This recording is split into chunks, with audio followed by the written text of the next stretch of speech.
Et nous démarrons bien sûr avec le Conseil des ministres de ce mercredi au Palais de la République. Et la lecture du communiqué, c'est tout de suite avec Sarah Luya Senghor. Bonsoir Sarah. Bonsoir Adama, Anouchka, mesdames, messieurs, bonsoir. Le Conseil des ministres s'est tenu ce mercredi 28 janvier 2026 sous la présidence de son Excellence le chef de l'État, M. Bassirou Diomaye Diakhar Faye, président de la République. Au titre de la communication du président de la République, le chef de l'État a fait une communication portant sur les points suivants. De la justice.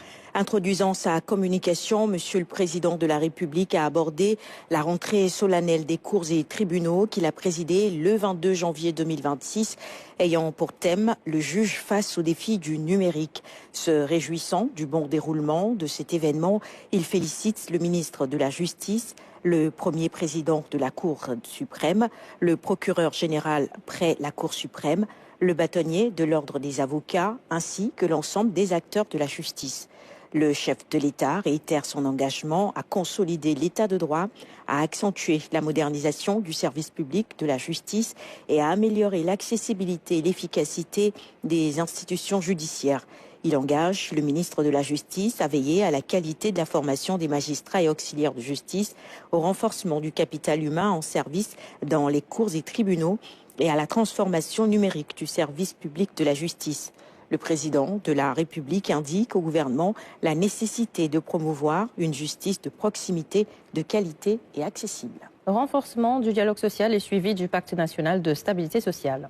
Considérant le dialogue social comme une exigence dans le cadre de la mise en œuvre des politiques publiques sectorielles, le chef de l'État demande au ministre de la fonction publique et du travail de présenter avant la fin du mois de février 2026 le rapport général d'évaluation des engagements relevant du pacte national de stabilité sociale pour une croissance inclusive et durable, signé le 1er mai 2025.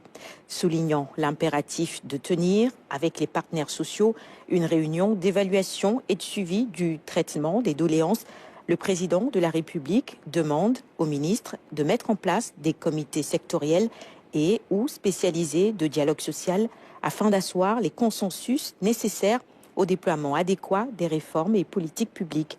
Il instruit en outre le ministre de la fonction publique et du travail de proposer un nouveau cadre de gouvernance des doléances et du droit de grève des agents et syndicats actifs dans le secteur public. Insistant sur l'urgence de veiller au renforcement de la protection sociale des travailleurs et à la préservation soutenue des emplois, le président de la République demande au Premier ministre d'accélérer le processus de modernisation des institutions et du système national de retraite et de sécurité sociale en travaillant à l'adoption des textes législatifs et réglementaires relatifs avant la fin du mois d'avril 2026. Renouveau du secteur des pêches et développement de l'économie maritime. Le président de la République fait observer que la restructuration et la relance du secteur sont des priorités du gouvernement. À cet effet, il apprécie les efforts consentis par le ministre des Pêches et de l'économie maritime pour réguler l'exploitation des ressources halieutiques, relancer la pêche artisanale, repositionner l'aquaculture et accroître le niveau des investissements et des partenariats. Le chef de l'État demande de poursuivre avec l'implication de l'ensemble des acteurs publics, privés et parties prenantes les concertations nécessaires pour la validation prochaine de la politique maritime du Sénégal, de la stratégie portuaire nationale et de la carte des infrastructures de débarquement, de conservation, de transformation et de commercialisation des produits halieutiques. Il souligne enfin la nécessité de réviser le code de la pêche afin d'asseoir une gestion durable et une gouvernance souveraine des ressources halieutiques. État d'avancement du programme Indépendance dans les chefs-lieux des régions. Partant de sa décision de lancer un nouveau programme de modernisation des villes et des territoires dénommé Programme Indépendance à dérouler à partir de l'année 2026, le chef de l'État réitère sa volonté de délocaliser la fête nationale du 4 avril dans un chef-lieu de région avec les meilleures conditions d'accueil et de déroulement en termes de disponibilité d'infrastructures et de commodités essentielles. Il demande au gouvernement de faire le point sur les choix prioritaires retenus, la programmation des réalisations sur une période trinale triennale et l'état d'avancement global du programme prioritaire Indépendance de l'agenda national de transformation Sénégal 2050. Il annonce enfin sa décision de délocaliser à Thiès la célébration de la fête nationale du 4 avril 2026. À présent, l'agenda du président de la République. Le chef de l'État a informé le Conseil avoir présidé le 26 janvier 2026 la cérémonie d'ouverture de la réunion de haut niveau préparatoire de la conférence des Nations Unies sur l'eau. Il a procédé le 27 janvier 2026 à l'inauguration de la raffinerie d'huile alimentaire réalisée par Mavamar Industrie SA et à la pose de la première pierre de la zone industrielle Bargny-Sandou. À cet égard, il félicite les promoteurs, en l'occurrence le groupe Sénégindia, pour la réalisation de cet investissement majeur qui contribue au développement industriel, économique et social du Sénégal. Le président de la République annonce également qu'il se rendra les 2 et 3 février 2026 en République du Congo dans le cadre d'une visite officielle. En outre, il effectuera une tournée dans les régions de Tambacounda et Kédougou du 5 au 9 février 2026. Au titre des communications des ministres. Le ministre de la Communication, des Télécommunications et du Numérique a fait une communication sur la généralisation de l'outil de gestion électronique des courriers dans l'administration. Le ministre de la Jeunesse et des Sports a présenté une communication sur le programme Technologie et Énergie des Jeux Olympiques de la Jeunesse JOJ Dakar 2026. Au titre des textes législatifs et réglementaires. Le Conseil a examiné et adopté le projet de décret fixant les règles d'organisation et de fonctionnement du Fonds de développement du service universel des télécommunications. Au titre des mesures individuelles. Le président de la République a pris les décisions suivantes. Au titre de la présidence de la République.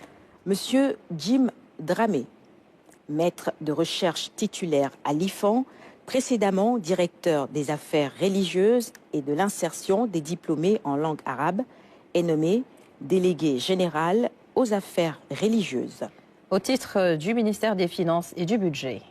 Monsieur Ousmane Kassé, inspecteur des impôts et domaines de classe exceptionnelle, matricule de solde numéro 509 499 J, est nommé inspecteur des finances au ministère des Finances et du Budget.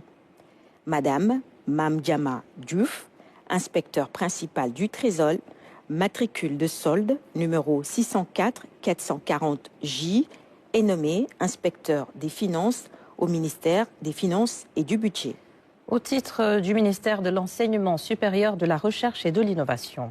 Monsieur Elhaji Babacar Ly, enseignant-chercheur, est nommé directeur de l'innovation, de la valorisation, de la propriété intellectuelle et du transfert technologique en remplacement de monsieur Salif Kay, admis à faire valoir ses droits à une pension de retraite.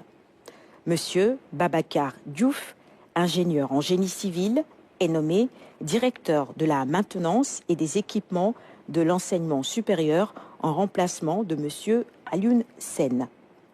Monsieur Ibrahima Sissé, administrateur civil, matricule de solde numéro 624 569 Z, est nommé secrétaire général de l'université Amadou Mahtar en remplacement de monsieur Mbaye John, appelé à d'autres fonctions. Monsieur Sedina Ababakar Mbang, administrateur civil, matricule de solde numéro 624 578 B, précédemment secrétaire général de l'université Alioune Diop, est nommé secrétaire général de l'université Cheikh Anta Diop en remplacement de monsieur Eliman Ba, appelé à d'autres fonctions.